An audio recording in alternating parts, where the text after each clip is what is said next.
E se o verdadeiro problema não fosse quanto você ganha, mas o que você não sabe? Milhões de pessoas rezam por um milagre financeiro todos os dias, mas continuam presas em ciclos de escassez, dívidas paralisantes e decisões que não entendem. Não é porque eles não têm fé, é porque ninguém os ensinou a conectar suas finanças com a sabedoria de Deus. A Bíblia não é apenas um livro espiritual. É um mapa de riqueza repleto de princípios eternos, instruções práticas e avisos que, se aplicados, podem acabar com gerações de pobreza. Esta é a orientação de Salomão para iniciantes, e nesta primeira parte, vamos estabelecer o fundamento que muitos cristãos ignoram, e por isso, continuam pobres. Prepare-se, porque esta não é uma aula motivacional. É um realinhamento completo da sua mente e da sua fé. E se você aplicar o que está prestes a descobrir, isso pode ser o começo da sua transformação.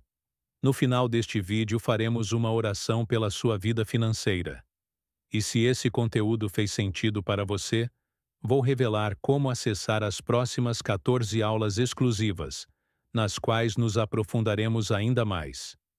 Muitas pessoas sinceras acreditam que orar é suficiente para prosperar, mas a Bíblia é clara. A fé sem obras é morta. Não se trata de quanto você ora, mas de quanto você aplica o que Deus já revelou. É como querer colher sem semear. É por isso que tantos cristãos fiéis vivem à beira do colapso econômico, não por falta de fé, mas por falta de sabedoria financeira. Salomão entendeu isso. Então, quando Deus lhe deu a opção de pedir qualquer coisa, ele não pediu riqueza ou fama, ele pediu sabedoria. E foi exatamente isso que desencadeou a prosperidade que se seguiria. Porque Deus não multiplica quem não sabe administrar. Ele derrama sobre aqueles que entendem o peso do que recebem. O grande erro é acreditar que prosperidade é apenas ter sorte divina. A realidade é que o reino opera com base em princípios, e esses princípios não funcionam a menos que sejam ativados. Como diz Provérbios 4:7. A sabedoria está acima de todas as coisas, e o entendimento está acima de tudo. Qualquer um que ignore isso permanece preso em ciclos. Há quem diga: Deus sabe o que preciso. Claro que ele sabe, mas ele não abençoa a passividade. Ele abençoa a ação com fé. Quando Salomão escreveu seus provérbios, ele o fez para ensinar seu povo a viver com inteligência. O que muitos chamam de sucesso, Deus chama de consequência, obediência, planejamento, autocontrole. E aqui está o ponto que dói. Se suas finanças estão em desordem hoje, não é por causa dele, é porque suas decisões não estão alinhadas com os princípios de Deus. E não estou dizendo isso para acusar você. Estou dizendo isso para libertá-lo. Porque quando você reconhece que há outro caminho, você pode recomeçar. Não há milagre maior do que aquele que é construído passo a passo. E é isso que Salomão ensina. Ele não fala sobre fórmulas mágicas. Ele fala sobre passos seguros, fundamentos sólidos e temor ao Senhor como base para qualquer decisão, mesmo as financeiras. Porque, como diz Provérbios 1:7, o temor de Deus é o princípio da sabedoria. Esse medo não é medo, é reverência. É reconhecer que toda decisão financeira também é espiritual, que seu cartão de crédito fala sobre sua fé, que sua conta bancária reflete se você está semeando para o reino ou apenas gastando por ansiedade. E esse despertar é o que diferencia o crente que sobrevive daquele que se multiplica. Jesus disse: Onde estiver o seu tesouro, aí estará também o seu coração. Mateus 6:21. E é por isso que o dinheiro é tão importante na sua vida espiritual, não porque você deva idolatrá-lo, mas porque tudo o que você não entrega a Deus acabará controlando você. É por isso que esse primeiro passo não é financeiro, é mental, é espiritual. Deus não tem problema em fazê-lo prosperar, mas ele precisa saber se você consegue lidar com o que está por vir. O que você quer mais? Para competir? Para impressionar ou construir o reino? Seu propósito define sua provisão. Se o seu propósito for claro, a provisão virá na hora certa. E isso é só o começo, porque querer não é suficiente. Você tem que construir. E o primeiro bloco de construção da sua nova economia é este: entender que orar sem agir é religião, mas orar e obedecer com sabedoria, esse é o reino. Muitas pessoas rezam por abundância, mas vivem no caos. Eles querem que Deus lhes dê mais, mas não organizam o pouco que já têm. Eles não controlam o que ganham, não sabem o que gastam, não planejam, não separam. É como pedir chuva ao céu quando você nem sequer tem recipientes para coletar a água. E Deus não derrama onde há desordem. A Bíblia nos mostra que antes de multiplicar os pães e os peixes, Jesus ordenou que as multidões se sentassem em grupos. Por quê? Porque onde há ordem, há um milagre, e esse princípio permanece válido. A multiplicação só se manifesta onde há estrutura. Salomão sabia disso. É por isso que em seus provérbios ele fala de diligência, de organização, de equilíbrio. Há quem diga: não ganho o suficiente para me organizar. Mas essa é a enganação. A ordem não começa quando você tem muito. A ordem é justamente o que leva você a ter mais. Provérbios 21:5 diz: planos bem pensados levam ao lucro, mas planos precipitados levam ao fracasso. Não é mágica, é planejamento. Mesmo que você tenha apenas uma pequena renda, você pode honrar a Deus com ela. Você pode alocar, separar, semear e poupar. Você não precisa ser milionário para ser um bom gestor. Você precisa de responsabilidade, precisa de disciplina e, acima de tudo, precisa conectar suas finanças ao seu propósito. Lembre-se, a desordem não é apenas financeira, ela também pode ser emocional. Há pessoas que compram por ansiedade, que gastam por pressão, que colocam seu futuro em dívidas para preencher os vazios de suas almas. Portanto, organizar suas finanças começa com a organização do seu interior, e isso exige verdade, humildade e disposição para mudar. Salomão escreveu: o prudente vê o perigo e o evita. O tolo segue em frente apenas para sofrer as consequências. Provérbios 22, 3. Qual dos dois você tem sido? Porque se continuar ignorando suas finanças, você se tornará escravo delas. Mas se decidir colocá-las em ordem, mesmo sem ganhar mais, você já estará rompendo o ciclo da escassez. Ordem traz clareza, e clareza traz direção. Quando você sabe para onde seu dinheiro está indo, você pode alinhá-lo com seu propósito. Você pode decidir no que investir e no que não investir. Você pode definir prioridades e, acima de tudo, pode colocar Deus no centro, não como uma emergência, mas como uma parte ativa da sua economia. Organizar não é complicado, é escrever, é sentar calmamente, é revisar, questionar, orar, é se perguntar: quais hábitos estão roubando minha paz financeira? Que decisões devo repetir que já sei que não vão funcionar? O que estou chamando de normal que Deus nunca me pediu para aceitar? E aqui vem a sabedoria. Não se compare a ninguém. Seu processo é seu. Sua renda não define você. A sua disciplina, sim, porque há pessoas com pouco que vivem em paz. E há milionários que vivem afogados em dívidas. A diferença não está no que eles têm, mas em como eles administram isso. Deus honra a ordem e quando Ele vê você agindo com responsabilidade, Ele começa a liberar novas oportunidades. Porque Ele não quer apenas abençoá-lo, Ele quer prepará-lo para sustentar essa bênção.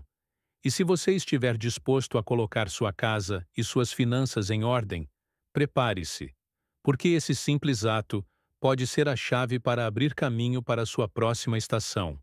Há pessoas que passam anos rezando por uma resposta financeira e mesmo assim nunca saem da pobreza.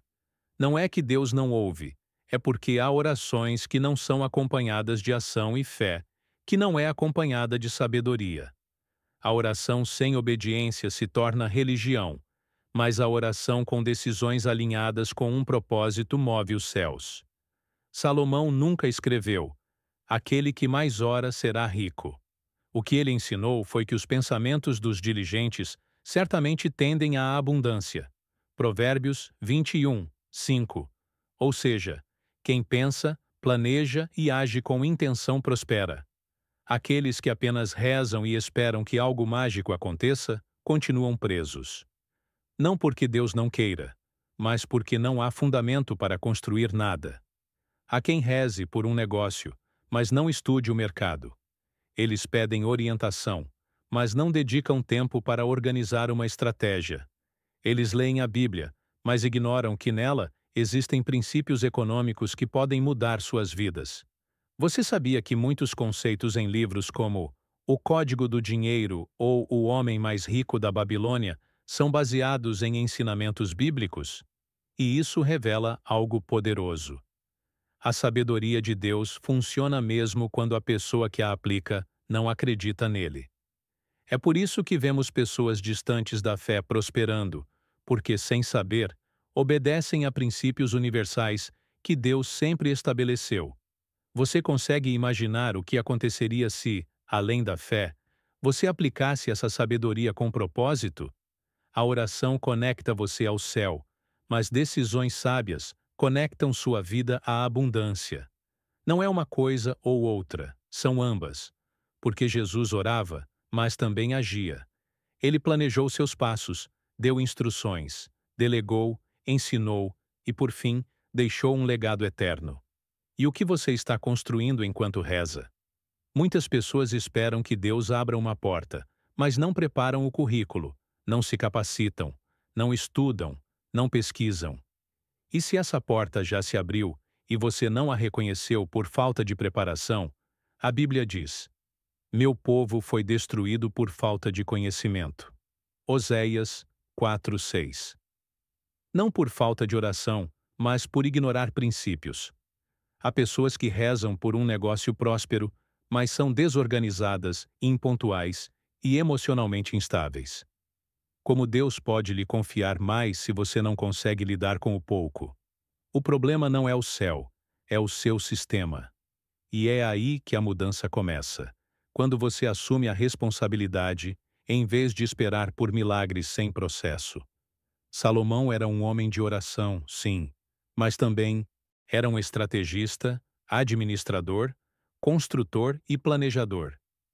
Ele não construiu um império apenas rezando. Ele fez isso aplicando sabedoria divina a cada decisão. E é exatamente isso que este programa de mentoria está lhe ensinando. Unir sua fé à sua estrutura pessoal. Se você apenas rezar, poderá manter a esperança. Mas se você orar e agir com sabedoria, verá resultados. Essa é a diferença entre quem sonha e quem constrói. E você foi chamado para construir, não apenas esperar. Então pare de orar como desculpa para não seguir em frente e comece a orar como um ponto de partida para agir. Porque o céu já se moveu. Agora é a sua vez. Uma das leis mais antigas e poderosas do reino é esta: o que o homem semeia, isso também ceifará. Gálatas 6:7. Mas o problema é que muitos querem colher sem nunca terem semeado com intenção. Eles desejam ver multiplicação, mas não semeiam generosidade, excelência ou visão. Eles querem receber, mas não liberam. Eles querem abundância, mas não semeiam obediência. Salomão compreendeu isso profundamente. É por isso que ele escreveu: honre ao Senhor com os seus bens e com as primícias de todas as suas colheitas. Então, os seus celeiros ficarão cheios de fartura. Provérbios 39, 10. A ordem é clara.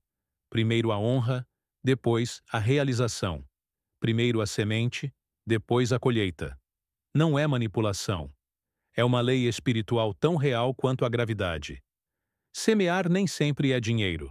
Às vezes é tempo, serviço, perdão, dedicação, renúncia, esforço.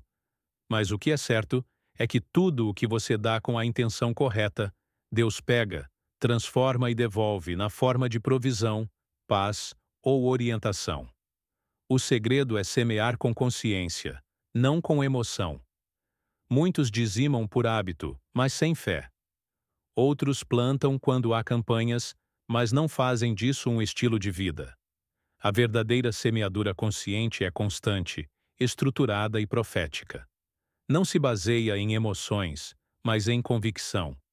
Não importa o quanto você dá, mas com que coração você dá. As pessoas costumam dizer: quando eu tiver mais, plantarei. Mas isso é como dizer: quando eu conseguir o emprego, vou começar a me preparar. A Bíblia ensina que é nas pequenas coisas que a fidelidade é testada. E se hoje não semeares pouco, amanhã não semearás muito, porque a semeadura não depende da quantidade, mas do caráter. No mundo dos negócios, grandes investidores entendem isso melhor do que muitos crentes. Eles investem capital sabendo que o retorno não é imediato. Eles avaliam o terreno, entendem os riscos, plantam estrategicamente e muitos ficam surpresos ao ver que prosperam. Mas a verdade é que eles estão aplicando princípios que Deus estabeleceu.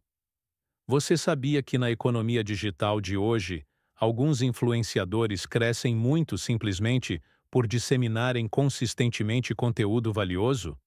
Eles publicam, ensinam e compartilham sem cobrar nada no início, e depois, quando menos esperam, recebem renda de patrocínios, vendas e parcerias. O que eles fizeram? Eles semearam primeiro e você pode aplicar exatamente a mesma coisa em sua vida. Seu talento, sua experiência, seus recursos, sua fé, tudo isso é semente. Se você enterrar e esquecer, nada acontece. Mas se você semear com fé em solo fértil e com intenção divina, algo brotará. Talvez não hoje, mas chegará. Salomão escreveu: lança o teu pão sobre as águas, porque depois de muitos dias o acharás. Eclesiastes 11, 1. Isso é semeadura consciente. É liberar o que você tem, sabendo que Deus não esquece o que você faz em segredo. É confiar que o reino está agindo mesmo quando você não o vê. Então a questão agora não é se você tem muito ou pouco, mas sim se você está semeando com consciência, ou apenas esperando por milagres sem processo. Porque se você decidir semear sabiamente hoje, amanhã você não terá que implorar por suprimentos. A provisão irá assombrar você. Jesus contou a história de dois homens. Um construiu sua casa na areia, o outro na rocha. Ambos enfrentaram a mesma tempestade, mas apenas um sobreviveu. A diferença? A base não era o tamanho da casa ou a beleza do projeto, era a base.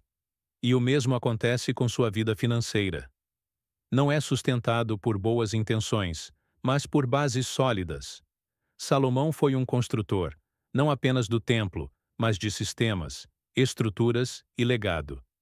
Ele entendeu que riqueza sem propósito se transforma em ruína. É por isso que ele ensinou em seus provérbios que uma casa é construída com sabedoria e estabelecida com inteligência. Provérbios 24, 3. Em que você está se baseando? Emoções, sorte ou princípios inabaláveis? Construir sobre a rocha não é um ato religioso, é uma decisão diária. É escolher fazer as coisas bem, mesmo que ninguém te aplauda. É agir com integridade quando ninguém está olhando. É investir no eterno e não no momentâneo. E você não aprende isso nas redes sociais ou em citações motivacionais. Isso é revelado na intimidade com Deus. Muitas pessoas começam bem, mas não sustentam. Eles fazem orçamentos para uma semana e desistem. Eles semeiam uma vez e ficam frustrados. Eles buscam a Deus quando o dinheiro falta, mas esquecem quando ele chega. Esse ciclo não constrói nada, porque onde não há consistência, não há crescimento. E onde não há rocha, tudo desmorona. A boa notícia é que você sempre pode recomeçar. E essa orientação não tem a ver com culpa, mas sim com lhe dar estrutura. Você não foi feito para sobreviver, Você foi criado para construir, para deixar sua marca, para estabelecer algo que seus filhos e netos possam continuar. Mas isso só acontece quando você decide construir com intenção. Aqui é importante que você saiba algo. Essa foi apenas a primeira aula. A partir daqui, iremos mais a fundo do que nunca. Mas essas próximas partes foram preparadas exclusivamente para os membros do canal, porque sentimos que aqueles que mais se comprometem merecem ser homenageados com um conteúdo que transforma a partir do profundo. No total, esta sessão de mentoria tem 15 vídeos. 5 projetados para iniciantes como você. 5 para aqueles que já estão no processo de consolidação. E mais 5 para aqueles que estão prontos para liderar, investir, multiplicar e deixar um legado. Cada nível com estratégias práticas, uma base bíblica e etapas claras. Tornar-se membro não é apenas uma forma de apoiar este canal. É uma maneira de se juntar a uma comunidade que honra a sabedoria de Deus e coloca em prática princípios transformadores de vidas. Porque disponibilizamos muito conteúdo gratuito aqui, mas reservamos o conteúdo mais profundo para aqueles que dizem: quero mais. Quero levar isso a sério. Então, se esta primeira parte o confrontou, o abençoou ou o despertou, não pare por aqui. Na segunda parte, vamos nos aprofundar em decisões, hábitos, estruturas e sistemas concretos que muitos cristãos nunca aprenderam, e é por isso que vivem no limite. A mentoria continua, e se você decidir, eu te espero lá dentro. E antes de encerrar, como prometemos, vamos rezar. Porque não se trata apenas de educação, mas de colocar em prática tudo o que você aprendeu. Então, onde quer que você esteja, feche os olhos se puder e repita comigo com fé. Senhor Jesus, obrigado por esta palavra. Hoje consagro minhas decisões financeiras a você. Perdoe-me se ignorei seus princípios, ou agi por medo e não por sabedoria. Renovo minha mente e decido construir sobre a rocha. Guie-me, mostre-me o que devo ordenar e ajude-me a andar em obediência. Acredito que você é minha fonte, e em você está a minha provisão. Amém. Se você chegou até aqui, é porque algo dentro de você já mudou. Esta não era apenas mais uma aula. Foi um confronto espiritual com verdades que talvez ninguém lhe tivesse contado. Porque Deus não quer ver você sobrevivendo. Ele quer ver você construindo, multiplicando, avançando com propósito e deixando uma marca. Hoje você começou a transformar sua mentalidade. Você descobriu que escassez nem sempre é falta de fé, mas falta de estrutura. Você entendeu que a oração abre portas, mas a obediência faz você passar por elas. E o mais importante, você não é mais alguém que ignora os princípios. Agora você está pronto para aplicá-los. Mas isso foi só o começo. A segunda parte levará você mais a fundo. Lá falaremos sobre decisões práticas para estabelecer seu sistema financeiro com Deus. Falaremos sobre estruturas de renda, hábitos específicos, gerenciamento de tempo e preparação para a multiplicação. Porque se esta primeira lição já plantou algo em seu coração, as próximas podem ser o ponto de virada que você estava esperando. Se você tiver algum pedido de oração financeiro, familiar ou espiritual, deixe-o abaixo. Estamos rezando por você. E se você conhece alguém que precisa dessa palavra, compartilhe, porque quando alguém prospera em Deus, pode ser um canal para muitos outros. Deus te abençoe em todas as áreas da sua vida.